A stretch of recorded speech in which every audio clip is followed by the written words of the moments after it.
Fahshga botib yashaysanmi, zinoni targ'ib qilib yashaysanmi, avratingni ko'rsatib yashaysanmi, baribir bir kun o'lasan va Alloh taoloning oldiga borasan. Musulmonmi, musulmon emasmi, tan oladimi, olmaydimi, bu meni gapim emas. Bu payg'ambar alayhisalom aytgan gap bu. Shu yerda kim menga ayta oladi, men o'lmayman deb.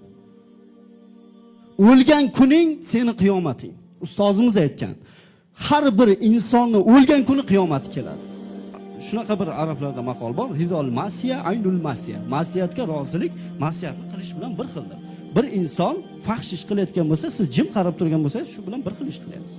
Yo qo'lingiz bilan, yo tilingiz bilan qaytaring degan. Eslaringdan chiqarmanglar, har bir daqiqalaring uchun TikTok, Instagram, YouTube xohlagan tarmoqdagi har bir sekundlaring uchun, har bir qilgan ishlaring uchun albatta javob berasizlar. Bu dunyo sinov dunyo.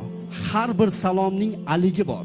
U alikni Alloh taolo qiyomatda oladi. Eslaringdan chiqarmanglar. Men yaxshilik qilib yuribman. Men shunchaki qilgan ishing uchun ham javob berasan.